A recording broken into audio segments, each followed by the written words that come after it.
3 the square root of 2 into 2 the square root of 6. இதை எப்படி solve பண்ணுறதுன்னு இந்த வீடியோவில் பார்ப்போம். முதல்ல ஹோல் நம்பரை மல்டிப்ளிகேஷன் பண்ணிக்கோங்க. 3 into 2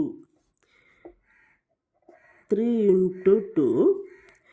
அதுக்கப்புறம் இந்த ரூட் 2 ரூட் 6 எடுத்து அப்படியே போட்டுக்கோங்க. 3 2s are எவ்வளோ வரும்? 6. the square root of 2 into the square root of 6. எதுவும் இல்லைன்னா இங்கே மல்டிப்ளிகேஷன் சிம்பிள் இருக்குன்னு அர்த்தம்.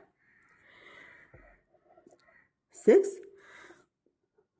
இப்போ இந்த ரூட் 2 இன்ட்டு ரூட் 6 இருக்குன்னு வச்சுக்கோங்களேன். இது என்னன்னா root A into root B ஃபார்முலாவில் வந்திருக்கு.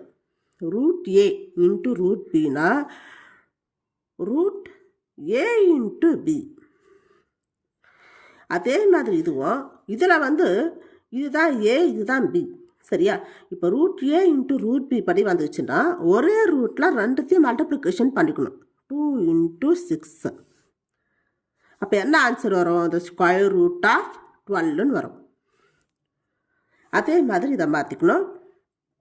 Into root A into root B formula படி வந்துக்கும் போது இது ரெண்டுத்தையும் மல்டிப்ளிகேஷன் பண்ணிக்கணும். the square root of 12. அடுத்தது இந்த 12க்கு ஃபேக்டர் கண்டுபிடிங்க. இது லாஸ்ட் டிஜிட் ஈவன் நம்பரில் முடியுது. 2 ஆல் டிவிசிபிள் ஆகும். 2 6 are 12.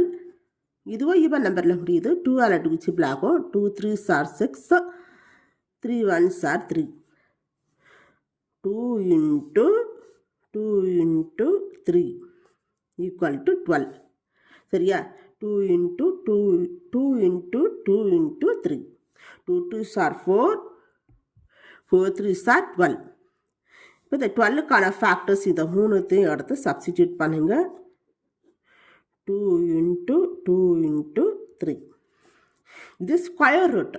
அப்போ ரெண்டு நம்பர் சேமாக வந்திருக்கு இல்லையா? 2 அது ரூட்டுக்கு வெளியில் போடணும்.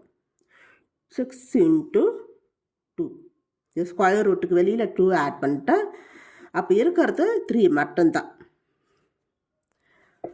6 2s are எவ்வளோ? 12. 12 the square root of 3. இதுதான் ஆன்சர். இந்த வீடியோ உங்களுக்கு பிடிச்சிருந்தா லைக் பண்ணுங்கள், ஷேர் பண்ணுங்கள், சப்ஸ்கிரைப் பண்ணுங்கள். தேங்க்யூ.